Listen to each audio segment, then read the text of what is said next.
Vamos a presentar esta clase sobre trastornos vasculares del sistema nervioso central en pediatría. La incidencia de accidentes cerebrovasculares hemorrágicos en la infancia es muy baja, siendo aproximadamente de 2,5 pacientes por cada 100.000 habitantes por año. Debido al tiempo y al enfoque de la charla, vamos a enfocar exclusivamente los trastornos hemorrágicos, no la patología vascular isquémica, porque es la que tiene implicancia quirúrgica.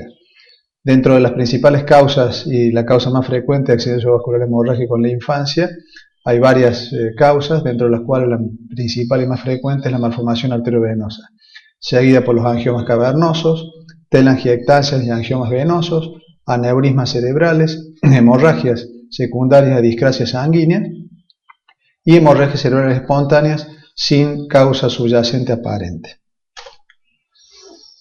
En este histograma podemos reunir todas las distintas causas de hemorragias cerebrales. Las lesiones vasculares arteriovenosas en la infancia se pueden dividir en tres grandes grupos, dentro de los cuales están los shunt arteriovenosos, las malformaciones venosas y las enfermedades de tipo proliferativo. Dentro de las patologías que tienen shunt arteriovenoso tenemos las malformaciones piales, a modo de fístula o de presentación con nido, que son las más frecuentes. Después tenemos los aneurismas de la vena de Galeno, que a su vez se dividen en dos subtipos, una que tienen un componente mural y el otro coroidal. Los shunt arteriovenosos durales, que se subdividen en sinus malformation o de tipo shunt dural. Las malformaciones venosas se dividen en dos grandes tipos. La más común son los cavernomas o angiomas cavernosos y las malformaciones venosas de tipo displasia. Y dentro de las enfermedades proliferativas tenemos el moya-moya, el hemangioma y la angiopatía proliferativa. Desde el punto de vista de patología y la patobiología de las malformaciones arteriovenosas en la infancia, podemos decir que las malformaciones arteriovenosas están ubicadas a nivel intracerebral, superficial o profunda, en forma de nido subpial o bien en forma de fístula, tipo fístula pial, y no son consideradas neoplasias, o sea, no son consideradas tumores estas lesiones. La mayoría de las malformaciones vasculares cerebrales arteriovenosas están irrigadas por múltiples pedículos, tanto superficiales como profundos. El drenaje venoso es usualmente superficial, a través de una vena dilatada y de venas profundas, que son por lo general de mejor tamaño, y estas a su vez están por lo general relacionadas o cercanas a los ventrículos, con lo cual cuando se rompen generan hemorragia con componente ya sea parenquimatoso o bien intraventricular. Existen también en algunos casos malformaciones arteriovenosas de tipo crípticas que no son visibles en la arteriografía. Acá podemos observar en estos esquemas, que son sacados del libro de microcirugía de Yasser Hill, cómo se conforma típicamente una malformación arteriovenosa con la rama arterial principal que nutre el nido, ramas secundarias de arterias que son pasantes, pero que dan pequeños ramitos hacia el nido de la malformación, pero que tienen un componente vascular arterial distal que irriga el cerebro normal, y otras arterias que están adyacentes al nido de la malformación, pero que son completamente pasantes y van a irrigar cerebro normal, con lo cual obviamente cuando uno va a tratar quirúrgicamente estas malformaciones, estas arterias deben ser completamente respetadas. Y a su vez después tenemos el componente del drenaje venoso, que en este caso es único, que luego se subdivide en dos venas diferentes. Posteriormente, esta es la disposición, que generalmente es en cuña, en las malformaciones nidales córtico-subcorticales, a manera de triángulo, con base externa y el vértice interno generalmente en relación al ventrículo, como vemos en esta imagen. Y a su vez, después en la última fotografía, también la disposición en un corte coronal, a donde vemos la corteza del cerebro y la disposición de la malformación con los pedículos arteriales vasculares dando irrigación arterial a la malformación, el componente venoso superficial y por lo general en la punta del vértice de la malformación el componente venoso. La incidencia es por lo general de muy baja incidencia. La mayoría de las malformaciones arteriovenosas son diagnosticadas a la edad de entre 20 y 40 años de edad en el 80% de los casos, lo que sugiere un periodo de latencia de la manifestación clínica de las malformaciones arteriovenosas. Tienen mayor incidencia a nivel de la fosa posterior y ganglios basales, esto comparado con respecto al adulto. Las características de las malformaciones arteriovenosas en la infancia tienen características propias que lo hacen particular en referencia a la edad y a diferencia de los adultos. Tienen grandes ectasias venosas, son con mayor frecuencia de alto flujo, suelen presentarse clínicamente con fallo cardíaco, sobre todo cuando se presentan en niños muy pequeños, y pueden presentarse como malformaciones arteriovenosas múltiples, o sea, con focos nidales múltiples, a diferencia de la adulta, que son mucho más raros. Hay sistemas de graduación clínica de las malformaciones arteriovenosas cerebrales. En este caso es la de Spencer-Martin, que fue diseñada y aplicada fundamentalmente para la clasificación de las malformaciones arteriovenosas en el adulto. Utiliza la combinación del tamaño de la malformación, la elocuencia cerebral y el número de drenajes venosos, teniendo en cuenta si son superficiales o profundos. Los sistemas de evaluación clínica de las malformaciones arteriovenosas del adulto no deberían ser utilizados generalmente en pediatría, debido a que la elocuencia cerebral en el niño es difícil de medir, a diferencia del adulto. La mayoría de las malformaciones arteriovenosas en pediatría tienen fístulas y los drenajes venosos afectan al sistema venoso entero, y el porcentaje de recuperación del niño es mucho mayor al del adulto. Con respecto a la localización, podemos observar que pueden estar ubicadas a nivel supratentorial o a nivel infratentorial. A nivel supratentorial puede tener cualquier localización, como vemos en este esquema.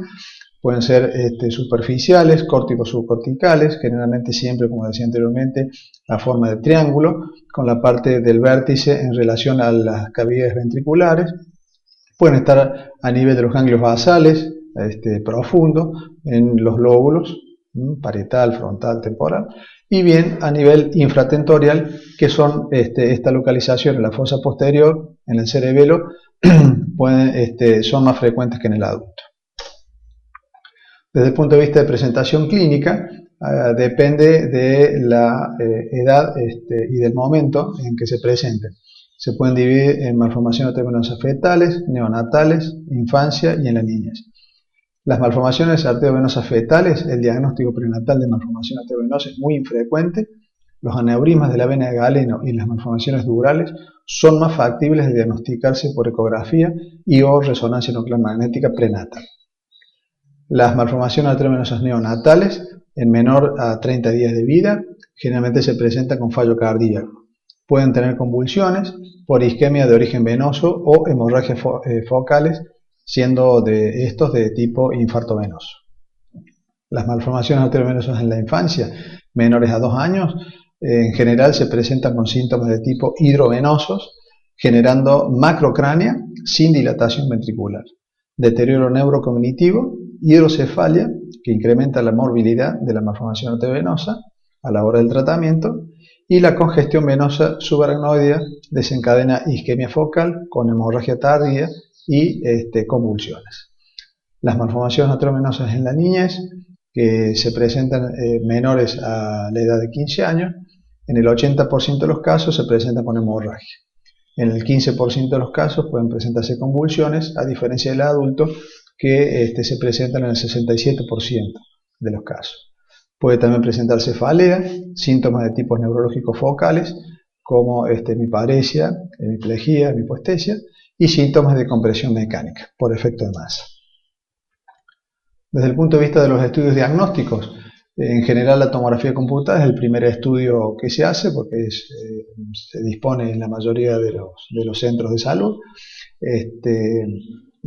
Presenta con una imagen de hemorragia córtico-subcortical de tipo hiperdensa, bien blanca, que significa sangre fresca. La resonancia magnética, fundamentalmente para malformaciones arteriovenosas pequeñas y profundas, como en este caso, vemos que en la secuencia de T1 vemos el componente de hemorragia fresca con hiperintensidad en T1, pero ya podemos ver la hipointensidad del nido de la malformación en la parte profunda que no se visualizaba en la tomografía. A su vez, podemos tener angiografía por resonancia magnética, como es en este caso, en donde se ve el componente de la hemorragia, pero ya en la secuencia vascular y tardía venosa vemos ya el vaso de la malformación vascular. Y por último, la angiografía cerebral digital de 4 vasos, que es el estudio de elecciones, el gold standard para el diagnóstico de malformaciones arteriovenosas, nos muestra claramente acá una malformación arteriovenosa pequeña, profunda, que se irriga por ramas de la arteria silviana. En esta otra imagen poco más tardía vemos todo el nido de la malformación, y en la fase ya capilar o arterial tardía vemos este drenaje venoso precoz, que es el que se corresponde con lo visualizado en la angioresonancia. Desde el punto de vista del tratamiento de las malformaciones arteriovenosas, el éxito del tratamiento de las MAP depende de la localización, del tamaño, de la hemodinamia del nido, del estado clínico del paciente antes del tratamiento, de los métodos terapéuticos seleccionados y del grado de resección quirúrgica. Tenemos un manejo preoperatorio con medicación anticonvulsiva. Hay que establecer el criterio de urgencia quirúrgica de acuerdo al estado clínico neurológico del paciente. Y en los casos que se presentan con hemorragia, que es el 80%, cuando estos ponen en riesgo la vida del paciente, se deben operar de urgencia. En algunos casos, a veces es necesario operarlos sin tener una arteriografía previa, con el solo objetivo de evacuar el hematoma y salvar la vida del enfermo. El resangrado es más frecuente en el niño que en el adulto. Y desde el punto de vista del tratamiento quirúrgico, tenemos técnicas microquirúrgicas. El principal objetivo del tratamiento quirúrgico es la resección total de la malformación con preservación de la función neurológica. Esto se puede lograr en la mayoría de las áreas cerebrales, entre un 70 a un 90% de los pacientes. Cuando están ubicadas las malformaciones a nivel de los ganglios basales, el tronco cerebral, y malformaciones arteriovenosas pequeñas y subcorticales, la técnica de neuronavegación son de mucha utilidad. La resección subtotal nos da un 90% de sobrevida a 15 años y la resección total de la malformación nos da un 97% de sobrevida a 15 años. O sea que es muy importante el grado de resectabilidad de la malformación para lograr la mejor sobrevida. Para ejemplificar, tenemos este paciente, un sexo femenino de 12 años, que se presenta en coma con un ataque de ingreso con un hematoma temporoparietal, como vemos acá. La hemorragia en tomografía se ve bien blanco, hiperdenso, con un halo de edema, con un severo efecto de masa, y la paciente cuando ingresa al hospital rápidamente progresa hacia una midriasis bilateral, como en este caso, por lo cual se decide la intervención quirúrgica de urgencia, como vemos en esta foto quirúrgica. Se hace una corticotomía con evacuación del hematoma, pero ya acá en la superficie del cerebro estamos visualizando el drenaje venoso superficial con sangre arterializada en esta vena y acá en esta vena. Lo cual hace el diagnóstico de una hemorragia cerebral de causa de una malformación arteriovenosa. Inmediatamente después de la cirugía vemos cómo el paciente presenta una recuperación de la midriasis, queda con una miosis bilateral, lo cual es alentador. Posterior a la cirugía se deja desplaquetada, se hace una descompresiva, se hace una nueva tomografía de control, con lo cual vemos la observación de la evacuación del hematoma, los cambios por quirúrgico con edema, con retracción del ventrículo de ese lado, y en la fase con contraste vemos el nido de la malformación arteriovenosa, como realza el contraste. Confirmado posteriormente con una angiografía cerebral post-descompresiva, a donde vemos una arteria aumentada de tamaño que va a irrigar al nido de la malformación, y acá lo vemos en esta secuencia un poco más tardía, cómo se llena el nido con el drenaje venoso. Posteriormente esta paciente fue reoperada con la resección completa de la malformación. Acá tenemos la angiografía postoperatoria de control de la malformación con una resección quirúrgica completa del nido, y felizmente la paciente con una recuperación de su estado neurológico, quedando con una hemiparesia secuelar izquierda. Este otro caso, un paciente varón de 14 años que también se presenta con una hemorragia frontal. En la resonancia T1 vemos cómo el hematoma acá en este caso es un flare, tiene el hematoma hipointenso rodeado de edema hiperintenso y vemos acá el nido de la malformación. Este paciente fue intervenido quirúrgicamente, vemos cómo en la corteza frontal se observan los cambios de la corteza, de la infiltración por el hematoma, más la vena con sangre arterializada. Vean la diferencia con respecto al color de una vena normal. Vemos como acá tiene la sangre arterializada en esta vena. La arteriografía confirma la malformación arteriovenosa, este es el nido, con un drenaje venoso precoz, y la angiografía postquirúrgica de control con resección completa. Hay otras técnicas de tipo adyuvantes del tratamiento al tratamiento quirúrgico, como son el tratamiento endovascular. Actualmente se han refinado mucho las técnicas endovasculares con disponibilidad de nuevas sustancias y partículas para embolizar, como es el Onyx. Friesel y Fischer realizaron un estudio multicéntrico sobre 1.246 casos, mostrando que solo el 5% de los pacientes embolizados quedó curado con la técnica exclusiva de tratamiento endovascular. En la experiencia de Di Rocco en Roma, sobre 37 casos entre el año 1980 y 1997, la embolización fue de utilidad solo en 6 casos, combinando en 4 casos de cirugía más endovascular y 2 casos de radiocirugía más endovascular. Las malformaciones arteriovenosas temporoparietal occipital derecha de tipo mixta, pial más nido plexiforme, como en este caso de un niño de sexo masculino de 3 años que consulta por macrocránea con inestabilidad postural. Se le solicita la tomografía, resonancia, arteriografía digital. Se hace el tratamiento con embolización preoperatoria en 2 etapas debido al volumen grande de la malformación y lo compleja, seguido de resección quirúrgica total. En este caso vemos acá la resonancia magnética prequirúrgica, la dilatación venosa, arterovenosa, con el lago venoso, y acá una gran hipertrofia de la arteria silviana que va a irrigar al nido ubicado a nivel parieto-occipital, también con las dilataciones aneurismáticas de las venas. Acá todo esto queda confirmado por la arteriografía digital preoperatoria, un gran calibre de las arterias silvianas, el nido de la malformación con los drenajes venosos y las dilataciones aneurismáticas de tipo venosas de la MAV, con el drenaje superficial hacia el seno longitudinal superior y el drenaje hacia el seno recto. Es una malformación compleja, por lo cual se hace el tratamiento de embolización en 2 etapas, embolizando parcialmente la malformación y luego la resección quirúrgica. Acá vemos cómo se visualiza la malformación con sus áreas embolizadas, la hipertrofia de las arterias nutricias de la malformación y la resección completa de la misma, mostrando en una resonancia posterior a la cirugía la resección completa de la misma y con la disminución del calibre de las arterias. Esta es una angioresonancia que no muestra restos de malformación. Este es otro paciente de sexo femenino que a la edad de 3 años se diagnostica una enfermedad de Reddy-Osler con una malformación arteriovenosa de la región dorsal a nivel D12 y L1 con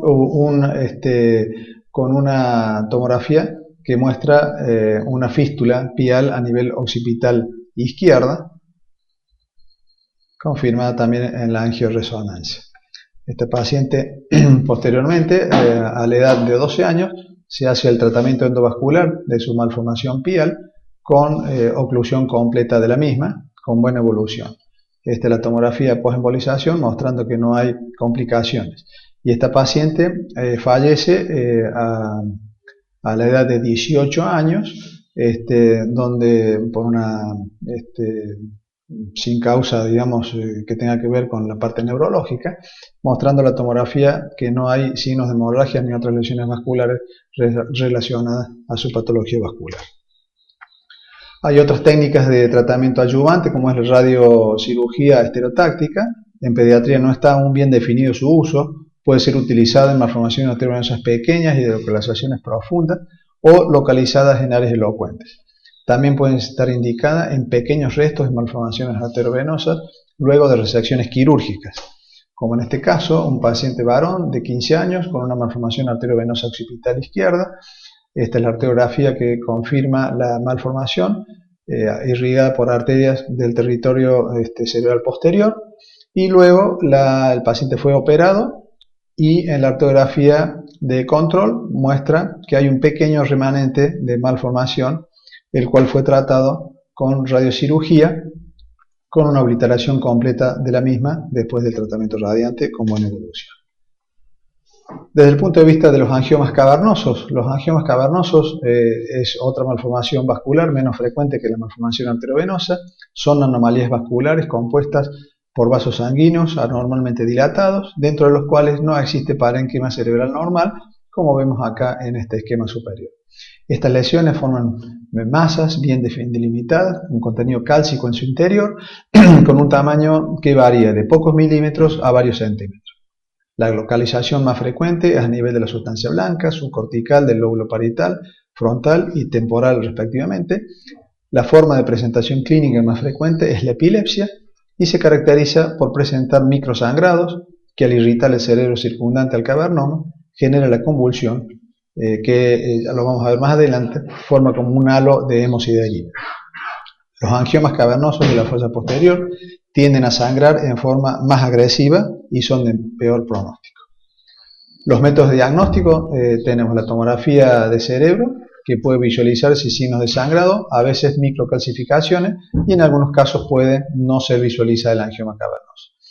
La resonancia nuclear magnética con secuencia T2 y hemo es el estudio de elección, tiene alta especificidad diagnóstica, se visualiza hipointenso en T1 con un halo característicamente hipointenso en T2 debido a la hemosiderina, y la secuencia hemo es muy sensible para la detección de cavernomas múltiples. En este caso, cuando hay cavernomas múltiples, son cavernomas de tipo familiar con origen autosómico dominante. La arteriografía suele dar negativa, son consideradas malformaciones angiográficamente ocultas. En algunos casos puede verse un pequeño blush vascular. Como en este caso, la tomografía se ve una lesión espontáneamente hiperdensa, que generalmente son signos de sangrado. También puede ser pequeñas calcificaciones. En este caso se opera con resección quirúrgica total. Acá vemos el angioma cavernoso parietal izquierdo y la típica imagen quirúrgica, de la vista quirúrgica, en una lesión superficial a donde está el cavernoma con el halo de hemosiderina rodeando al cavernoma, infiltrando el tejido sano. En general, esta es la causa que genera la epilepsia. Por lo general hay que resecar el cavernoma más el área comprometida adyacente al cavernoma, como en este caso, con resección completa, y acá la pieza quirúrgica. La resonancia nuclear magnética en T1, hiperintensa en etapa aguda con sangrado, T2, hipointenso con hemosiderina, hiperintensa en caso de sangrado, y en la secuencia TR-hemo se ve el nódulo hipointenso con secuencia especial para el diagnóstico de cavernomas múltiples, como vemos acá, una pequeña lesión a nivel frontal profunda.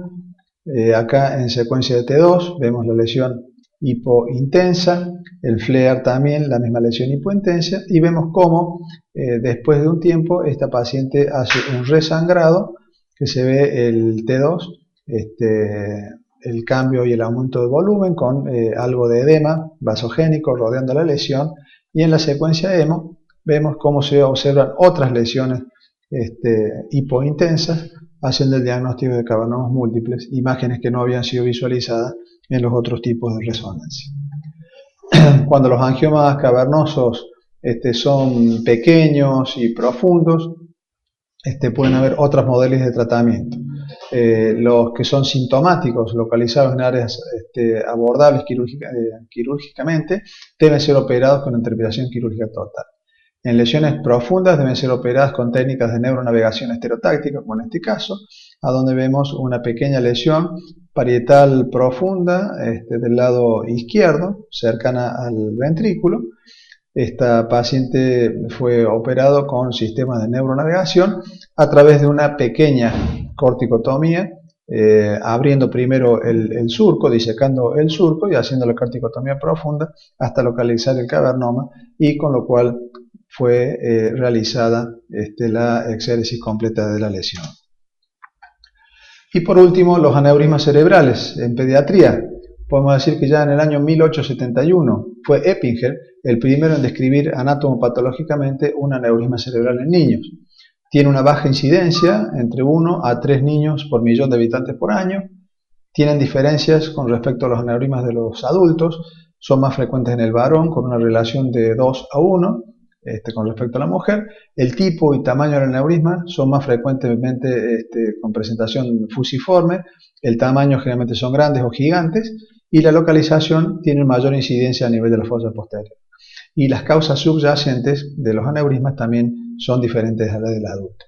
Como en este caso vemos un aneurisma fusiforme carotido derecho gigante con más de 2,5 centímetros, que se presentó clínicamente con neuralgia facial, como si fuera una neuralgia del trigémino, y en este caso el tratamiento fue endovascular con una oclusión carótida con balón, porque tenía buena circulación colateral con la carótida del otro lado, con resolución de su sintomatología.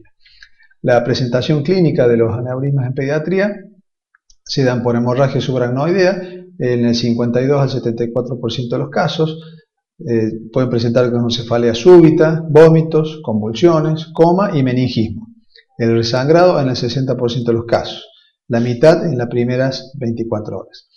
Pueden ser presentados también con déficit focal en un 10% de los casos, y también con oftalmoplegia. Convulsiones se pueden dar en el 7 al 25% de los casos, que estas pueden ser de tipo focales o bien generalizadas. El manejo médico, primero está la sospecha clínica.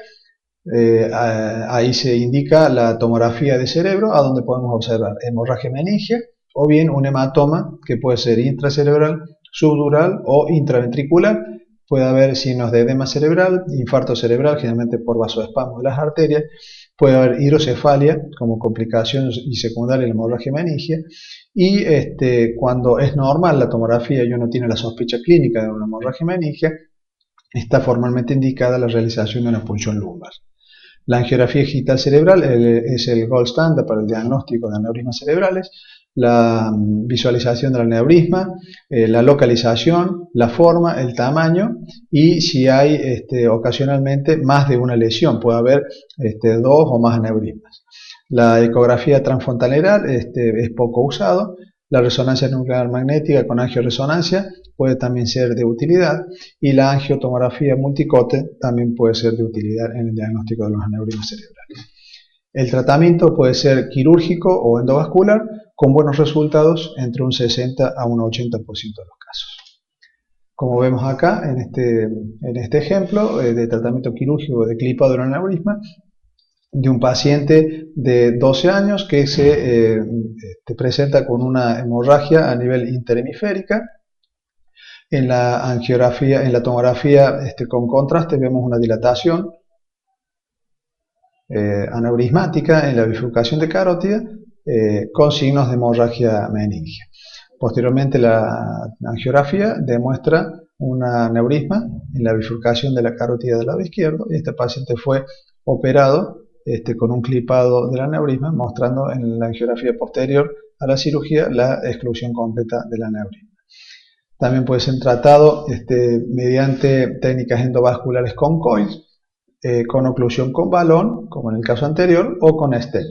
En este caso vemos, tiene una patología concomitante de coartación de aorta, con un aneurisma en la región de la arteria carótido comunicante posterior, y debido a que el paciente estaba cursando un cuadro de tipo hipertensivo por su coartación de aorta, se decide hacer el tratamiento de tipo endovascular y no quirúrgico, y con lo cual se genera la obliteración completa del mismo con buena evolución. Nada más y muchas gracias.